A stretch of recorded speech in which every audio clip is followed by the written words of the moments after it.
Mbote na biso balandi à émission Semco chez vous. Vous êtes vraiment nombreux en train de suivre votre émission Semco chez vous, le centre médical Congo chez vous. Mais comme nous disons toujours et toujours que télévision est zande bilili. Bilili, tant vous allez koloba, vous allez vivre en réalité, c'est dont nous sommes en train de parler avec vous. Et maintenant là, votre émissaire d'issue de la VMP, JC Hugons Poufoueni Kinaki Congo, nous sommes descendus avec notre technicien Gelka au centre médical Congo pour continuer à palper des doigts la réalité du centre médical Congo. Et j'ose croire que vous ne serez jamais déçus comme toujours, vous avez toujours été au top avec votre émission Semco chez vous. Et aujourd'hui, nous sommes maintenant au centre médical, comme vous le voyez comme ça, nous allons nous dialoguer avec le technicien des laboratoires et vous allez vivre leur réalité. Vivre, ça veut dire vivre en live, leur réalité dont nous avons toujours parlé en ce qui concerne le centre médical Congo et son service des laboratoires. Suivez et vous ne serez jamais déçus.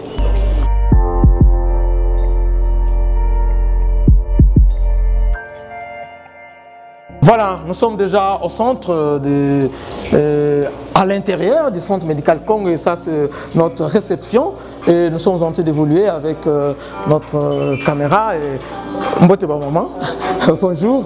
Voilà, nous sommes à l'intérieur, ça c'est la réception avec les sièges pour les malades, les visiteurs, même vous qui êtes à la maison, quand vous venez, ça c'est la réception et nous entrons à l'intérieur pour notre arrivée à Katia hôpital, mon bangé dans l'hôpital, tout ça les manaki santu, et ça que sambaté vous êtes en train de voir, vous êtes comme on a, toujours kokende bongo na service à laboratoire, parce que l'élo ma solo et zali bongo na service à laboratoire. Et vous allez commenter bongo pour vous comprendre bien hôpital, vous allez connaître un centre médical Congo en direct de qui santu.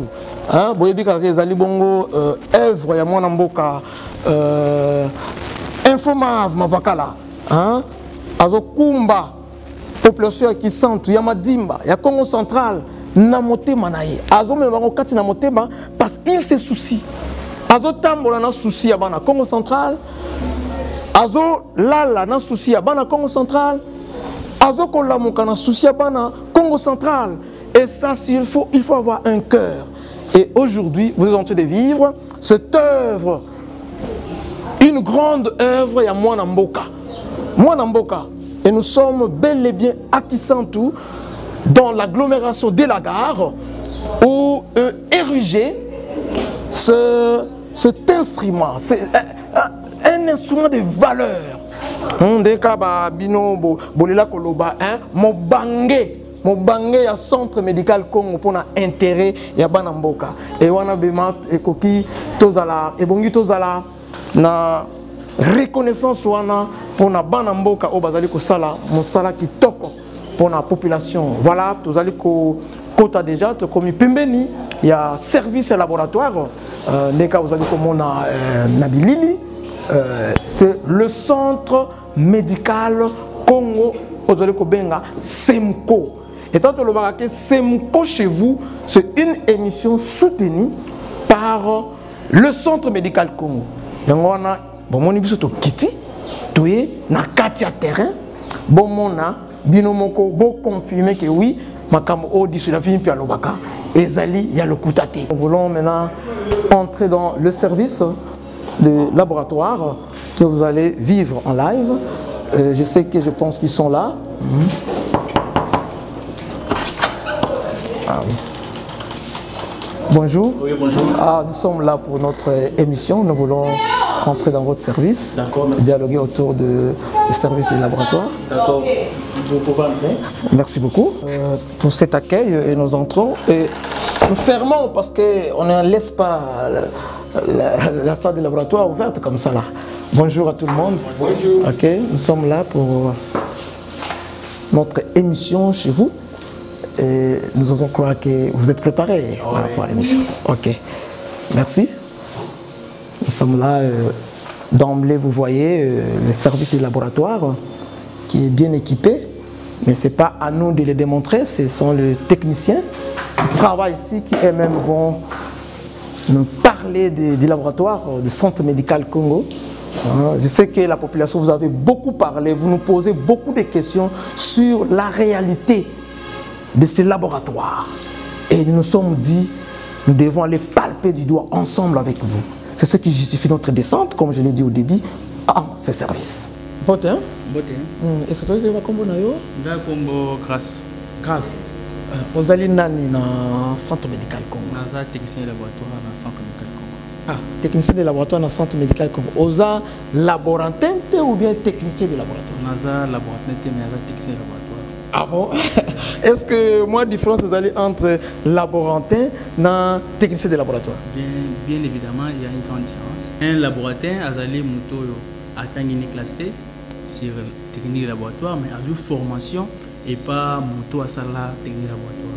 Or, un technicien de laboratoire, il a muto atteint une classe, il y a une technicien de laboratoire, c'est ça la différence. Merci beaucoup. Les lettres pas nabino. Je pense que déjà na moindenge boyambi biso kitoko tokobeta masolo na Italie laboratoire nabino ya Centre médical Congo. Merci beaucoup. Tozo kotala pe kuna ndeko na biso mwana mwasi. Bonjour maman. Bonjour. Excusez-nous, comment vous vous appelez? Yvonne. Yvonne. Oui. Et vous faites quoi ici? Je suis technicien de laboratoire ici à SEMCO, Centre médical Congo. Ah, technicien de laboratoire. Oui. Donc ici, vous pouvez nous confirmer que nous n'avons que des techniciens de laboratoire et non des laborantins. Ici, chez nous, nous avons que des techniciens de laboratoire et non des laborantins.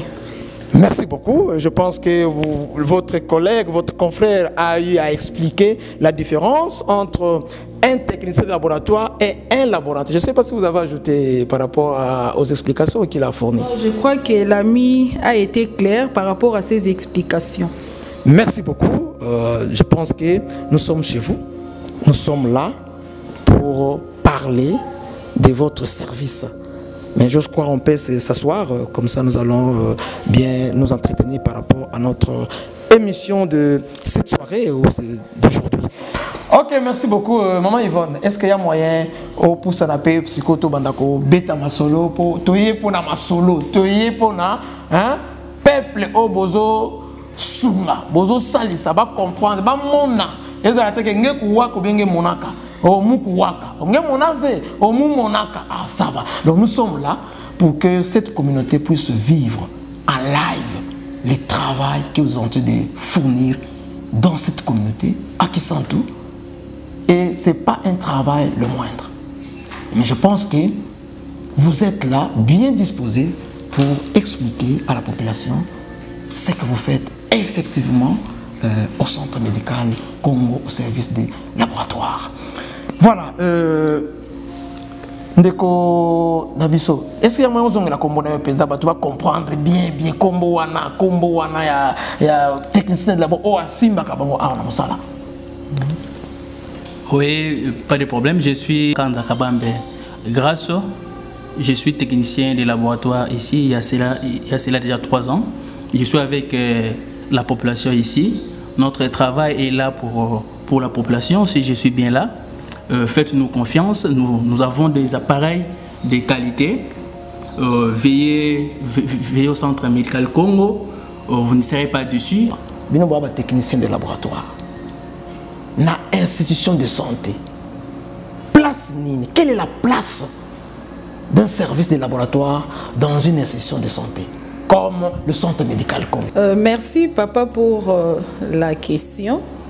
Le service de laboratoire, c'est une boîte moteur dans une institution sanitaire. Dans une institution sanitaire, les cliniciens travaillent en lien, en collaboration avec le service des laboratoires. Moi, j'ai besoin de cliniciens et les cliniciens aussi, à son tour, il a besoin de moi.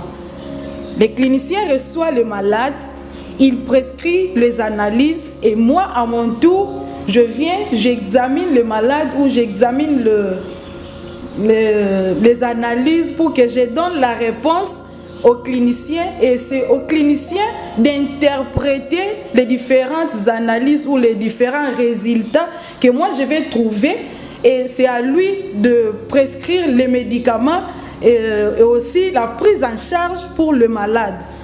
Donc le laboratoire est très important dans une institution sanitaire. Ah, merci beaucoup. Est-ce qu'il y a des questions qui fusent ça et là? Na cité est-ce que Montoso qui a belé na yété a occupé kokende yé moko alongone na ndako na yé a kepe na centre médical comme a yé pas na bino a yé pour ça va examiner azobela na été? Est-ce que c'est possible? Oui, c'est très possible. C'est très possible, surtout au niveau des CEMCO, des centres médicaux Congo. Nous avons des analyses où ça ne nécessite pas que vous soyez malade. Par exemple, aujourd'hui, les diabétiques et au centre, aujourd'hui, vous pouvez venir vous faire dépister, faire une glycémie.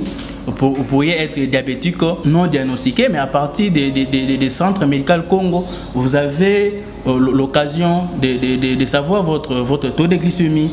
Les centres médicaux Congo, à part les soins infirmiers, c'est aussi un laboratoire spécialisé, c'est un laboratoire à part. Donc vous pouvez venir surtout dans des cas de mariage, pour des problèmes, des couples surtout. Il y a des examens qu'on réalise avant même les mariages, comme l'électrophorèse d'hémoglobine, pour éviter de donner des enfants SS. Cela ne nécessite pas que vous soyez nécessairement malade. Ou bien pour votre santé, vous pouvez venir pour les checkings, il y a des analyses que nous réalisons ici. Cela ne nécessite pas que vous soyez malade.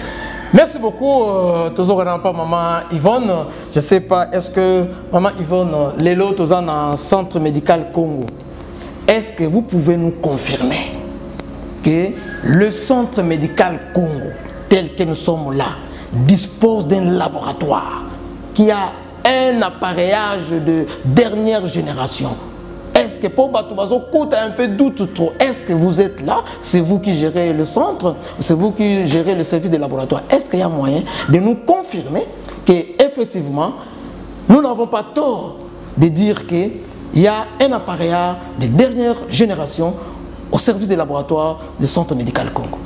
Oui, papa. Moi, je peux vous confirmer qu'ici, chez nous, à CEMCO, nous avons les différents appareils qui dosent aussi les différentes analyses, telles que nous avons notre appareil d'ELISA semi-automate. Est-ce qu'on Oui, nous avons les microscopes, nous avons la centrifugeuse à hématocrite, nous avons l'appareil semi-automate pour hormonologie. Nous avons les spectrophotomètres pour la biochimie. Nous avons Hémotech pour la banque de sang. Vous avez confirmé que l'appareil soit exact? Nous en avons ici chez nous. Oui. Oui, nous en avons. Est-ce que oui, vers la fin, je vais vous montrer tous les appareils que nous avons ici. Vous avez confirmé? Oui, je vous confirme. Nous en avons, oui. Merci beaucoup. Je pense que Bozali Kolanda,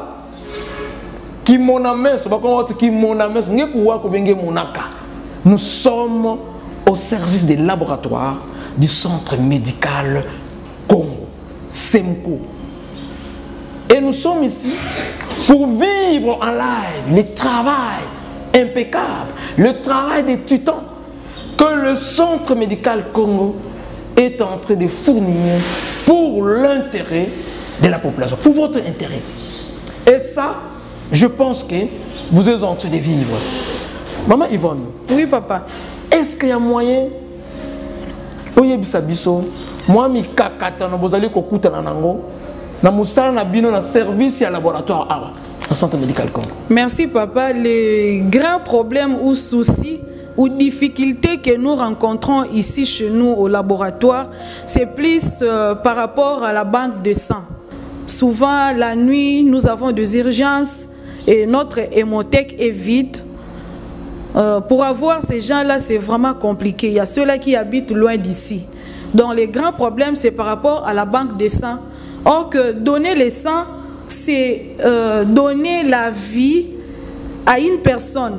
Donc, la grande difficulté que nous rencontrons ici, c'est par rapport à la banque de sang. Nous demandons à la population de nous approcher, de venir vers nous pour qu'ensemble, nous puissions aller de l'avant avec notre centre SEMCO afin que nous puissions être à mesure de sauver des vies. Ah oui, je sais pas, grand frère. Comment tu dis ça? Parce que je sais que Maman Yvonne a lobby le Kamoko ya Mutuya. Que population bazo banga kopusana. Est-ce que c'est par manque d'information ou bien binomoko initiative exacte? Parce que qu'est-ce qui manque que bon, Bossali à ta clé moko ya ba donner de sang dans centre médical comme dans service de laboratoire. Est-ce que c'est impossible de le faire? C'est très possible. Nous sommes même dans le processus d'avoir un club de données bénévoles parce que c'est comme ce que ma conseillère a dit, donner le sang, c'est sauver une vie. C'est ma très capital. Parce que si vous faites cet acte-là, Dieu sera reconnaissant pour vous. Et on aura un club sur ça. Ok. Je pense que la population de Zokolanda, Mbela ezali awa. Vous avez quelque chose que vous pouvez donner pour sauver une vie. C'est votre sang. La plus belle fille du monde ne peut donner que ce qu'elle a. Qu'est-ce que vous disposez pour sauver une vie? Votre sang. Le centre médical Congo est disposé pour vous recevoir. Oya Kotika, Makila na yo. Et d'ailleurs, je ne sais pas ce que maman Yvonne ou Akoui Koye Sabiso, avantage sanitaire, chaque fois que vous avez Makila na bango, est-ce qu'il y a quand même des avantages? Peut-être la population peut avantage ni les donneurs de sang, donneurs bénévoles Yamakila. Ok, l'avantage qu'un donneur a, d'abord, quand il vient, nous passons aux examens, les différentes analyses. Donc, il y a azana temps ayeba qu'il puisse connaître comment son corps fonctionne, son état de santé. Est-ce qu'il est malade ou il n'est pas malade? Donc, c'est-à-dire qu'il faut examiner oui, avant d'appeler sa maquille. Oui, nous faisons les analyses possibles avant de donner le sang. Parce que si on ne fait pas des analyses et que son sang est atteint, ou bien il est malade, en transfusant la personne qui est aussi malade, qui veut recevoir le sang, il sera aussi contaminé de la maladie dont possède le donneur. C'est pourquoi nous passons au jeu des examens ou des analyses différentes que nous faisons ici, telles que HIV. Maman Yvonne, tant qu'on a eu le jeu des examens, ça frustre un peu population. Les jeux d'examen, kuna centre médical Congo, bazalaka cher.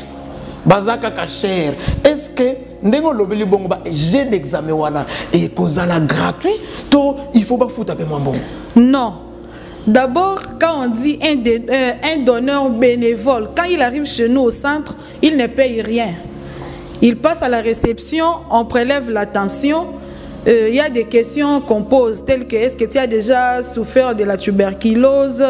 Est-ce que tu fumes? Est-ce que tu es hypertendu? Tout ça, ça se passe gratuit. Est-ce qu'il y a un moyen na lingala? Et le quoi na lobby wana? Que ceux qui baillent, bakufuta mongote, yango lobby? Ceux qui baillent et pas na biso. L'examen wana bafuta la rango mbongote. Ezalaka ya pamba bafutela rango mbongo te bato bakosa bino te ke non soki boke po pesa makila na SEMCO il faut bafutela rango mbongo bafutela rango mbongo te ezalaka gratuit ezalaka ya pamba erboko ya ba peser bino ba poser bino ba différentes questions après boye na labo biso na labo to yebi be examen oyo to sengaka poto vérifier soki makila na yo eza ya malamu ou bien eza ya mabe. Poto koki ko transfuser mutu makila ya mabete. Ba examen wana nyonso ezalaka ya pamba, ba futela rango mbongo te. Ezalaka gratuit. Donc vous confirmez que dans le centre médical Congo, tozali na banque de sang. Toza na banque de sang fonctionnelle. Fonctionnelle 24 heures sur 24. Même malade a eli biso na butu. To transfusaka. Toza na banque de sang na biso na centre médical Congo. Merci beaucoup. Je pense que d'ici la vie,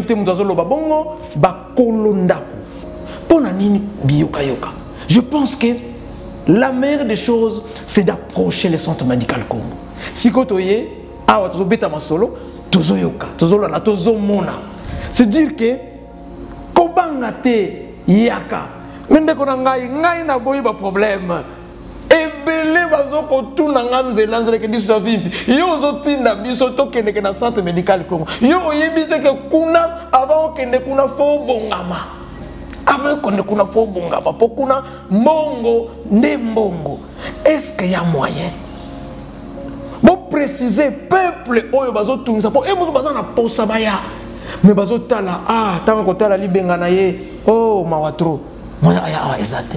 Est-ce que c'est que la population pense? C'est vrai ou il y a moyen de dire autre chose par rapport au coût? Ce qui est examen dans le centre médical Congo. Dans le centre médical Congo, nous avons examen biso et cherté fiche à 7 000 francs à Pamba. Nous avons sabinoté boyo kabiloka yorate bono moko boya pour vivre réalité on a sabino boza décider. Ce qui monte aligné aya directement dans à kolekane azane maladie mais aligné aya na service à laboratoire procédure ni na koki ko sala pour que akoma directement maman Yvonne est-ce moyen expliquer bien procédure ni na ko sala pour que aya ne kambala moko ko ça ba examiner pour azane maladie talbe bon voilà qu'il y a un centre médical qu'on a tali sa nzoto nanga auto bien soit check up ou follow up akoki ko sala ndingini. Oui, et pas nabiso na centre médical Congo. Exacté que ceux qui ont yé, aux anaposa ya kosala kaka be examen, il faut osomba fiche. Ezalaka bongo te. Okoya na réception, o laki si bon na yo côté o outil. Na be examen ba komeli yo, batali na machine, ba prix, ba pesi yo. Au fouti mbongo na yo normalement na réception. Après, ba diriger yo ti o yé na labo.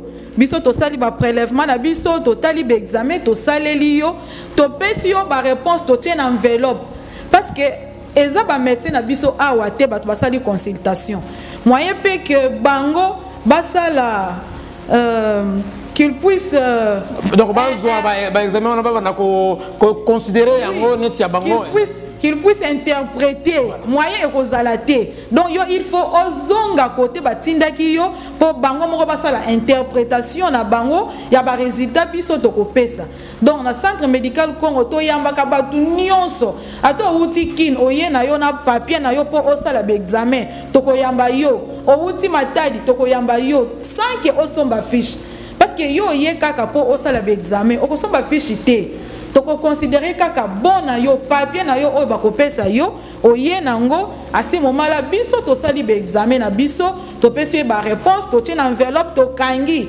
to pesi yo ozongi nango e pa médecin na yo donc e pa na biso to yambara batu nyonso zala oye po somba fiche ou pas donc biso to yambara mutu nyonso. Merci beaucoup, je comprends mais mutu na wana ezana deux volets. Oyo lobby par exemple mutozana na ndaku akene pa munganga asali ba examen amoni que non kende ko sasa na ba examen oyo albi ngana kena na centre médical Congo ayi mais ezala ka pe musozana na ndaku abi fanatala etana nga ya santé ce que ça ndengeni mais tikana kena na centre médical Congo akene na koluka munganga tete mais aye bala moko na centre médical mais aye na yeka ko salisa ba examen ndengeni na ko procéder façon banano fiche ou bien ezandengeni te tellement que ye aye kaka po ayeba ndenge nini nzoto na ye ezo fonctionner soki ye moko akolinga que médecin ko consulter ye akoko kende asombi fiche 7 000 francs après ba pesi ye fiche na ye ba ke pas médecin ba consulter ye mais soki alingi na ye te que non il faut azala consulter aye kaka na réception batuni ye olingi nini te ndenge na ye boye nazana posa na sala tie cap général ou bien na sala examen nyonso ya nzoto na ngai mutu ya réception akobenga biso parce que mutu ya réception ayebi ba examen nyonso te o to sala na labo akoko benga ngai akoko benga papa grâce que non mandenge ndeko na biso aye azana posa asala be examen maintenant ngai nde na ko éclaircir mutu wana aye na tuna ye ozana posa osala be examen nini ayibisinga mama be examen nyonso o bino bosala kana labo maintenant ngai na kokoma na papier na komi be examen nyonso na lakisi alobi bon naza d'accord bakota la peine à facturier ba prix à chaque examen ba pesier ceux qui sont capables na kosala ba examen nyonso wana nga na komaki afuti mbongo na ye aye labo tozui be chancho na biso ceux qui makila ou bien urine sel tozui pe ye azongi na ye na réception akezela tokosilisa tokiti nango tokotuna ye tellement que ayaki te que pour asa la consultation donc nakotinda ye pas médecin te na ko remettre ye examen na ye ba résultat na ye plutôt parce que na yebi ke ndenga ye mutu moko akosala interprétation ya ba résultat na ye ngana kocha na enveloppe na pesi ye boko tuna ye parce que peut-être aye ndenge to lobik alongwe na ndako na ye aye est-ce que vous pouvez interpréter ou vous allez maintenant l'envoyer chez le médecin? Moi, je ne peux pas faire l'interprétation parce que ce n'est pas donné à moi, c'est donné d'abord au médecin.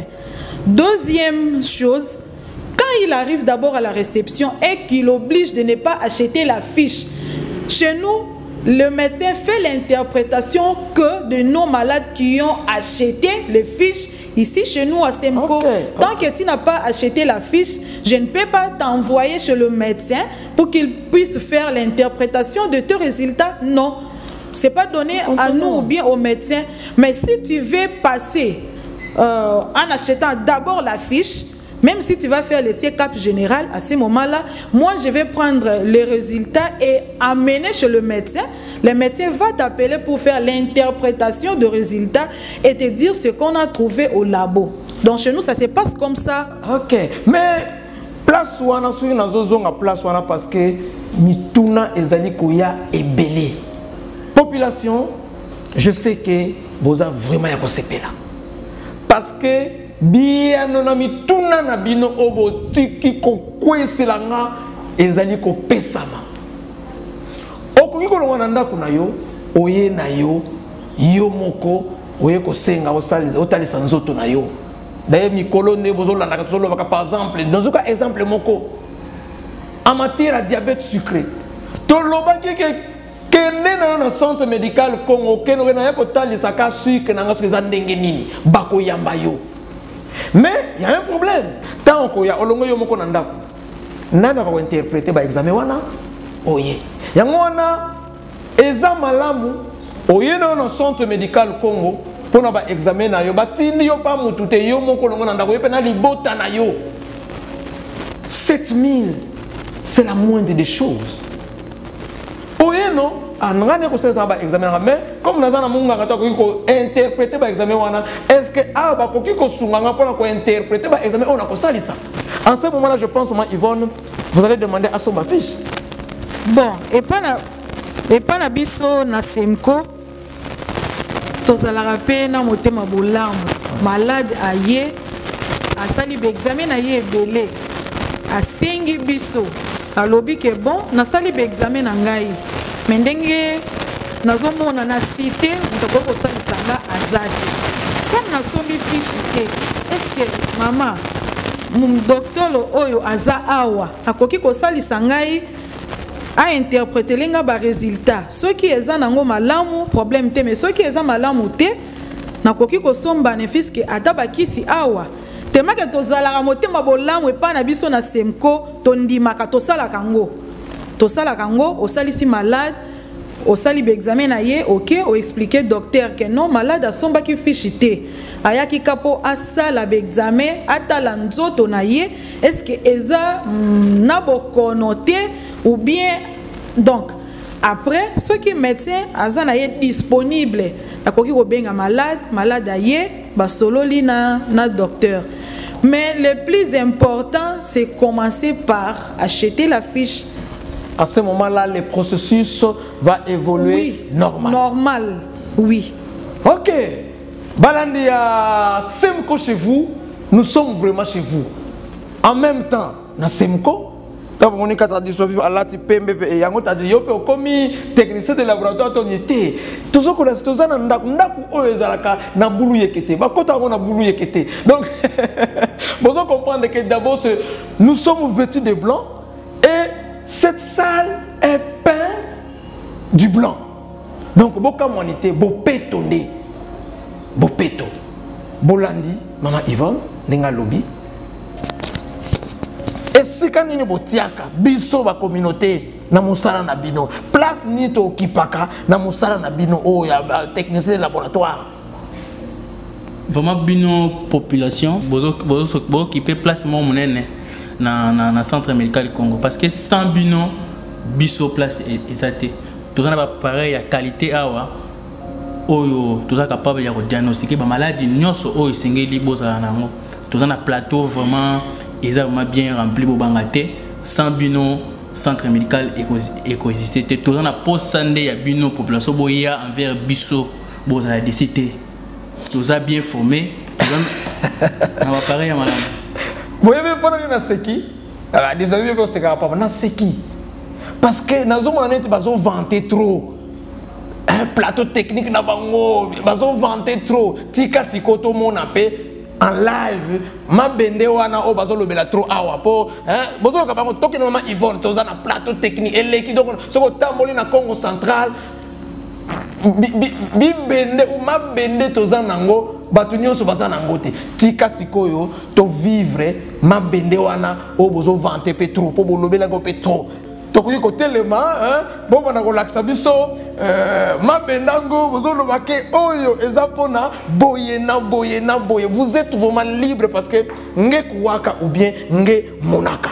Je pense que nous sommes maintenant au moment où nous devons vivre en live na bandi tozo ko mélanger kaka mino komi balé pour permettre que biso na bino de comprendre auto yoko sala na service. Il y a laboratoire, il y a centre médical Congo. Pour rappel, le centre médical Congo, SEMCO, c'est un centre médical, c'est l'œuvre, il y a moi Namboka, Infomav Asbel.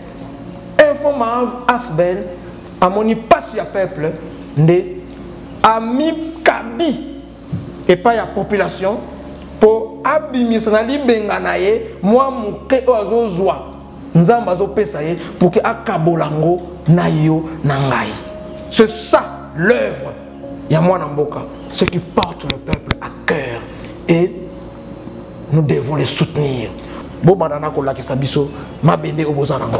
Vraiment na CPI makasi na ko lakisa bino moko na moko na bana ko expliquer bino l'importance ya ba pareil moko na moko.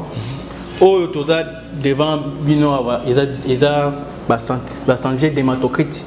Les deux appareils oyo eza capable tout ça est en dosage d'hématocrite to yeba to ya makila ya mutu à partir ya des appareils oyo bozo mona oyo ezali microscope oyo eza des microscopes bozo mona to za nango ebele ya on de permettra biso to analyser l'examen oyo boko mona te na miso Rafle to na malembe lobana nous très bien importance ya ba parler mi balé au lobby.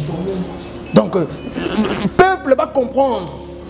Oyo mi balé oyo est-ce que indication nango nini ba pareil mi balé oyo. Les deux appareils oyo ezali ba centrifuge d'hématocrite. Cela veut dire quoi?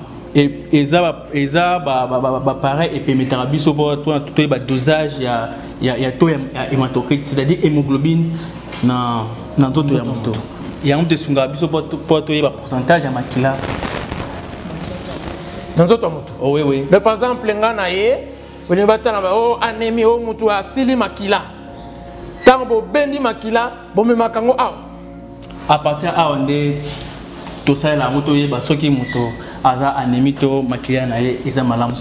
Eza de babi bende mi balé o yango moto esunga biso. OK, on va kombo nango nini? Eza centrifuge d'hématocrite. OK, maman Yvonne na mona télémina, maman Yvonne. Na moni o télémina biloko wana na so mona te eza ba revolver bo mabisa o to ndenge ni. Papa eza ba na ko banga na ko pusana.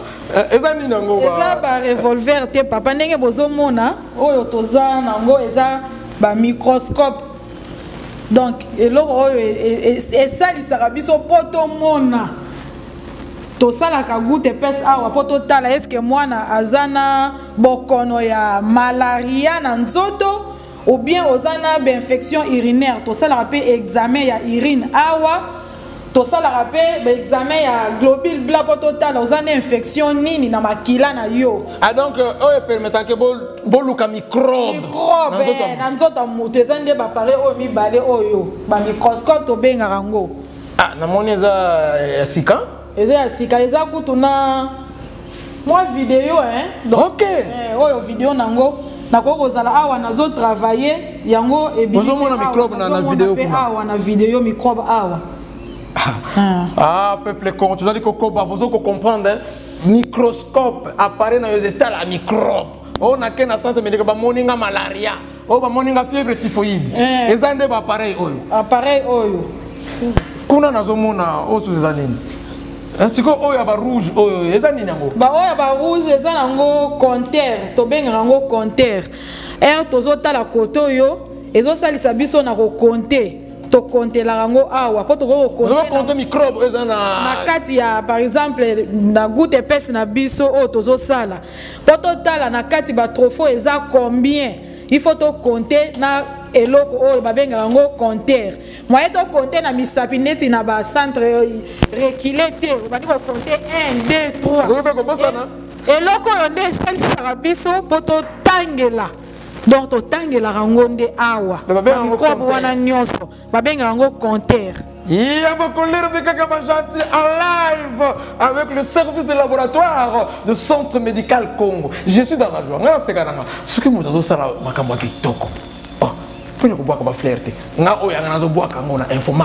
et avec toute son équipe du Centre Médical Congo.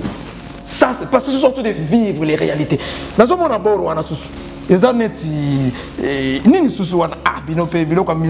c'est quoi ça? Appareil au bozomona ezali appareil et permettre biso pour na hémoglobine glyquée ezali bateau yo baza na maladie ya sucre et comme la bakise oza sous insuline mais malembe bateau baza malade oya sukali oto benga ba diabétique voilà malade ya masuba voilà zongela musala na monini donc et yango de d'arabiso pour que toyeba oza sous traitement insuline ba ki somelaka ozo melame sucre na yo ezo bongaka kate à partir de appareil oyo nde to yeba kisi nini oyo esengeli o mela pour que sucre na yo et comment régulariser. Donc importance na yo bozui makila bozo kotala na ba hémoglobine est-ce que ba eza ekangamina sukali voilà yango benga hémoglobine glyquée voilà donc na maman nazo komona nazo linga pe na bakisa eloko moko po na pareil oyo ozana maloba maman eza marque Emoki appareil oyo comme ndeko na biso kanza auti koloba eza pe oyo ezo salisa biso pour distinguer un peu les types de diabète yango wana appareil oyo ezo salisa biso po totala pe to ya sucre na ye donc oyo nde ezo salisa biso. D'ailleurs bozo kolanda tout ce temps tozo lobela diabète sucré. Moi si azem oui diabète gestationnel moi si azem mais na kati ezaka type 1 à type 2 du point de vue OMS to boya ko kota na muzindo diabète juvénile diabète T ezaka type 1 à type 2 na mukuse yango appareil ezali ko permettre pour que boya bana ko déceler est-ce que après avoir kosala ba clinique nyonso tout bo koti sikona makila boya kosala ba examen appareil bon appareil bazo benga glycomètre. Oui, wana ezapé mususu wana pe eza mususu eza appareil tozanango est-ce que ezali eza appareil oyo esalisaka biso soki malade aye en urgence babenga rango au lieu que to kende hémoglobine glyquée ou bien to kende spectro na biso ekozwa biso temps yango wana teke malade azokoma tosalaka nanu glycémie en urgence sikana na sunga to mona ngo pe po qui sent tout Thomas buka mona buka kuikila parce que loba trop ok yango yo et fonctionnaka glycomètre et fonctionnaka na ba eza ba bandelette eza na kati eza na kati ah oui santu Thomas buka mona oui donc ba bandelette yango de serva est-ce que maman mukuse est-ce que vous expliquer biso bosa yango ngeni rapidement. Bon, tout ça là, prélèvement capillaire. Malade.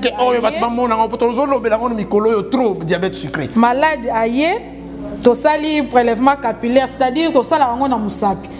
Na zuika ka lancette na ngai, na pangusi, na tubi malade. Lancette wana de moi tonga. Lancette wana moi tonga. ya mukie po bato ebele balingana na bango batonga minene te babangaka na bango lancette wana tonga mukie to tubi malade après na essuyer première goutte parce que goutte à liboso wana ezalaka na ba lymphe na kati eza bien te ko biaiser ba résultat après nga na zui la nani na ngai bandelette na nga bozali kolanda émission na bino nous sommes collabo bandelette na ngai na tie awa no teka mwa makila awa na tie mbala moko na zui mwa makila awa na kotia mwa makila na nga awa ebandi ko konteti epesi nga résultat mais to resuka awa te balobi ke eza en urgence donc tozana posa to yeba est-ce que diabète na yo be sucre na ye na nzoto eza likolo bi eza na se ana tanda ba banda nanu ko prise en charge na ye après toko sala méthode enzymatique na spectro na biso kuna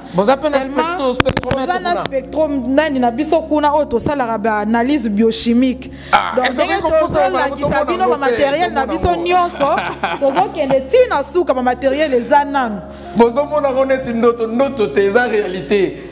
Oh eza bongo misala ya mwana mboka informa bazali ko sala mais maintenant il faut tout pour ça na spectromètre pour que oyeba na ko expliquer biso bien parce que to lingi to vivre yango ndenge za la kabongo ezali wapi spectromètre to monango eza wapi spectromètre na photomètre yango yo OK spectrophotomètre yango bozali komona avec spectrophotomètre ndé ezali eza pareil ya malamu et d'arabiso vraiment tout ça la suivi ya ba diabétique que papa ya glycomètre vrai suivi ndé eza à partir pareil que papa ya glycomètre pendant glycomètre kuna ba valeur ko za la likolo mais après ça ba valeur ya fiabilité ndé à partir ya spectrophotomètre bozali komona spectrophotomètre yango na ndé kombo ya pareil donc musala esala ka vraiment pona kolandela ba diabétique voilà bon andeo ya nino eloko muso esala ka ezate à part suivi ya ba diabétique à part ya ba diabétique et ça la ka ba examen ebelé et ba examen ebelé zande par exemple irecrea pour na ba diabétique ezape parmi irecreatinine ba examen no bosala ngo pona nini to sala ba examen na pona to explorer créant Bon explorer nini.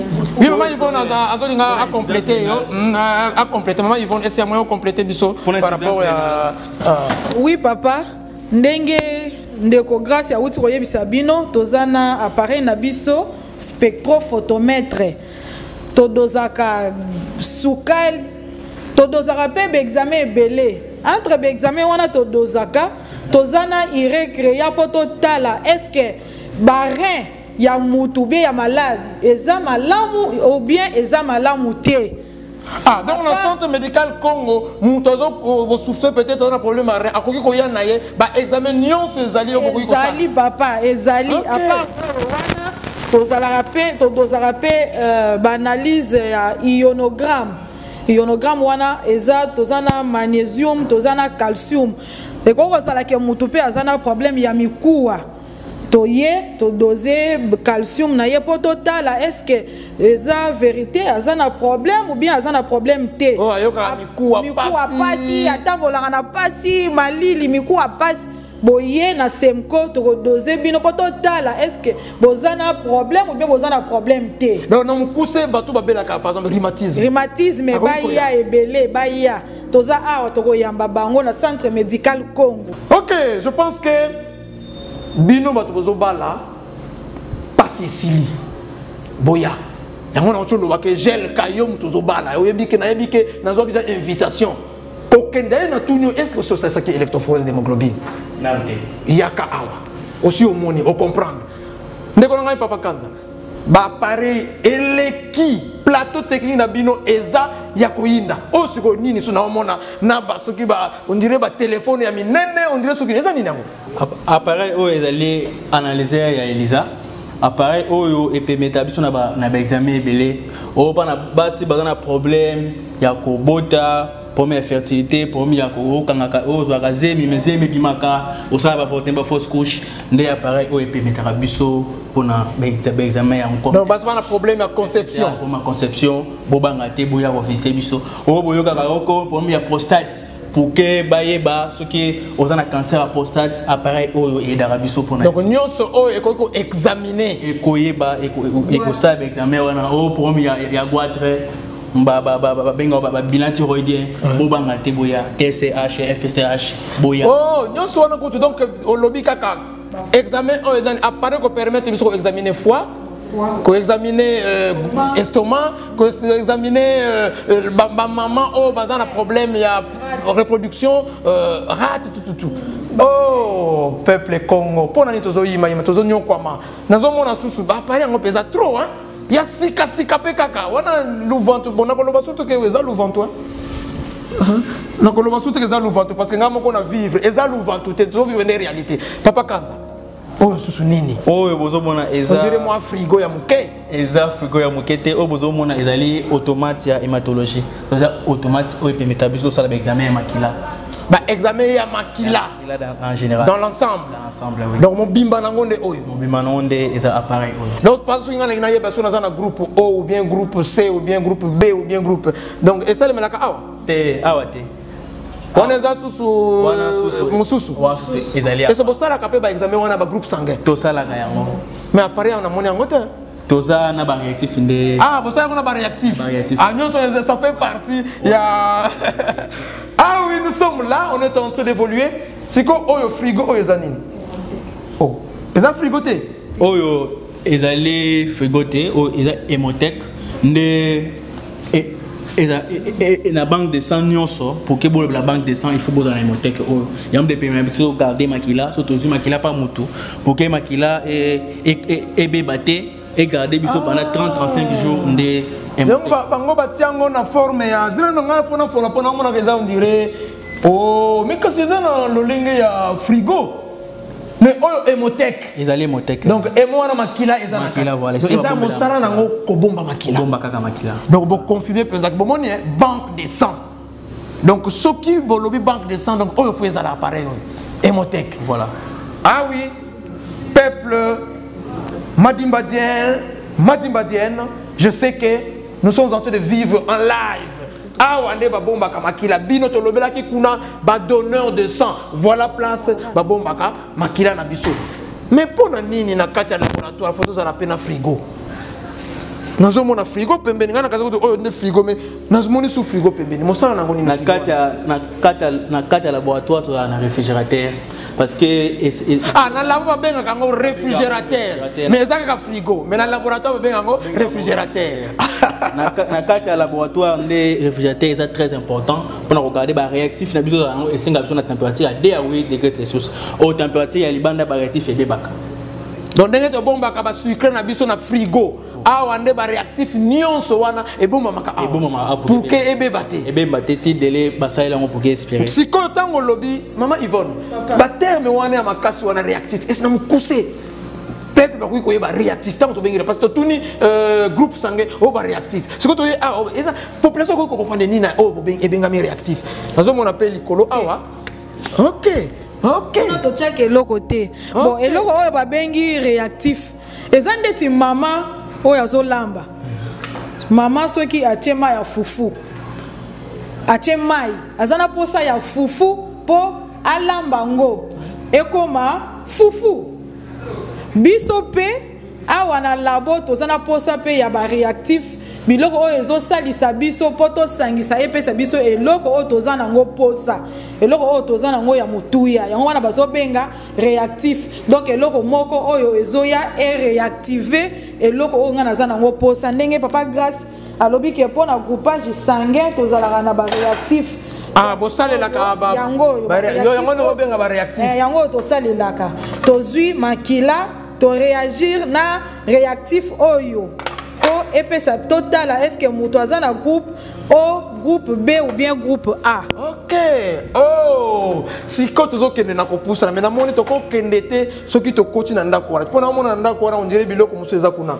Na yebite na ndako wana. Na ndako oyo koto eza service ya bactériologie na biso. Est-ce que to koki ko to mona ngomo problème te papa to koki ko kota. Robi service ya bactériologie, bactériologie eza nini susu. Pozolo ba to za na service ya bactériologie. Na moi mukuse rapidement. Service na biso ya bactériologie awa eza place oyo tosalaka ba culture ya microbe.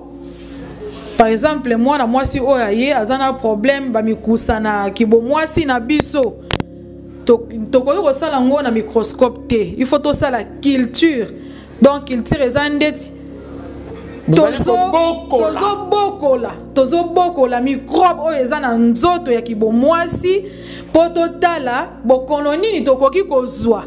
Après tosalaka pe antibiogramme oyo tozoluka antibiotique nini oyo koki kisi oyo koki koboma microbe oyo eza na nzoto ya kibo mwasi. Donc yango na tobengaka service ya bactériologie tosalaka pe kosu muto oyo azokosola aye tosali crachat na ye po totala est-ce kazana beka na tuberculose oui est-ce kazana beka na tuberculose azana ngo bien azana ngo te nyonso wana tosala ngo na service ya bactériologie. OK siko ba pareil on azomona OK air tosalaka culture ou bien air tozo boko la ba microbe na biso tozala na posa. Ah, donc incubateur. Incubateur. On benga ngo incubateur. Appareil oyo bomoni température na biso eza branché. Eza na posa pe ya courant. Poso ki courant eza te e ko tambola te. Donc e au marché te plutôt to tia ngo na courant. Bozo mona koto yo to tie ba microbe na biso oyo tozo boko la poto tala soki mutu azana malade. En tout cas kango ponga na boyike ono parce que disu la vimpe ayaki incubation to microbe wana e boka maki bien te. Bongo na moni appareil moko ezani nango oyo. Bon oyo eza ba réserve ya appareil na biso ya spectro. Te utaki poto oyo eza en réserve. Yango na bomoni ke ouvrir yango ko merci beaucoup vraiment. Ça peine à microscope. Microscope pour se défendre, il y a réserve. Oh, la réserve. Merci beaucoup. Je sais que vous avez de suivre et nous sommes là. Nous venons de travailler ensemble avec vous, hein, au service du centre médical comme au service des laboratoires. Je pense qu'il y a que samba exact. Même quand on a banda kolobake peut-être le lendo pe eleki. Hein, moi, koleki ça trop. Mais il faut vivre que exactement auto bandoko loba ezande bongo bo vivre mais nous ne pouvons pas citer sans tout moi maloba il y a tata docteur afandi kuna est-ce que tata docteur c'est lui le médecin chef de la ligne papa on pousse à nano c'est le médecin chef de staff il y a centre médical Congo tata docteur je sais pas ce qui n'a kokiko bois que la bino ba fleur. Mais est-ce que enseigner va boire quelque chose à fleur? Je pense que nous travaillons pour la communauté. Qu'est-ce que vous pouvez dire à la communauté par rapport à tout ce que nous venons de vivre en live? Dans mon sala kitoko, vous allez au sala. Moi, je suis informatif pour le peuple. Il y a Madimba et pourquoi pas il y a la République démocratique du Congo. En tout cas, merci beaucoup. J'espère que vous parcourez le service de laboratoire notre ensemble de la technicien Bisso. Le monde va différent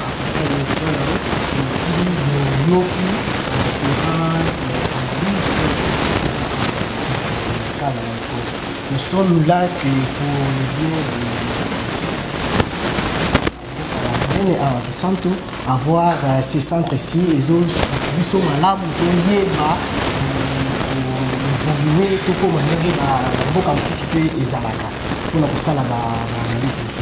mais comme peuple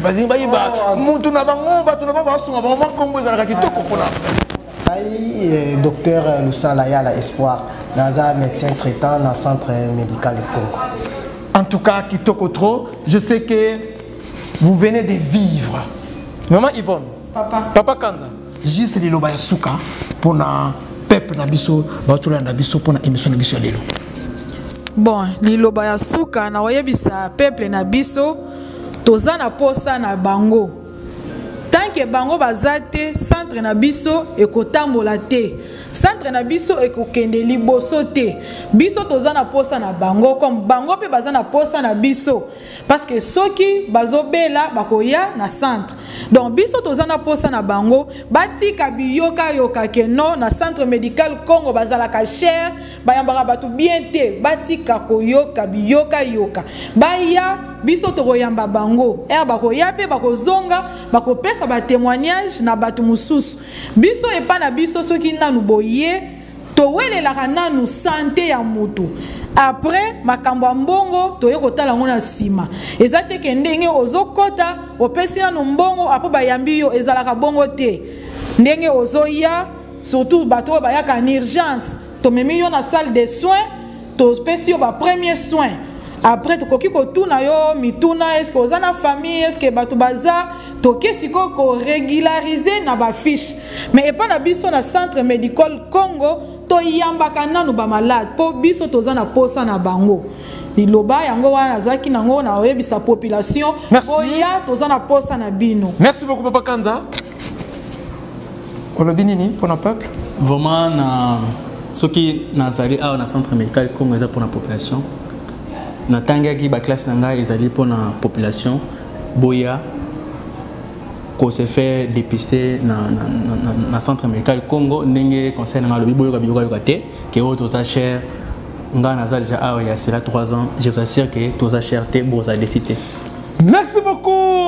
Ensemble avec vous, nous sommes en très bientôt de nous séparer et nous étions vraiment au centre médical Congo, service des laboratoires en live. Ngekuwaka ou bien monaka, mu monaka, mukuwaka ve. Mais mon monarque, nous venons de vivre en live avec vous. Et si vous avez aimé, c'est parce que vous étiez en face de l'animateur de votre choix, Tata Dissouda Vimpi, JC Hugans Boufoué Nikinaki à Congo. Et nous disons un grand merci aux promoteurs, aux visionneurs, aux penseurs, l'Infomav Mavakala, pour ses œuvres. Et derrière nos caméras, nous avons travaillé avec la complicité d'un héros. Moi, je l'appelle un héros dans l'ombre. S'il n'est pas là, je suis malade. C'est Jelka, l'ingénieur, technicien de tout le temps. Matondo Mingi, suivez-nous chaque lundi, comme toujours, de 18h à 19h, à la radio-télévision Nzeza Zingeti. Vous ne serez jamais déçus. À vous toutes et à vous tous, nous disons bye. Bye.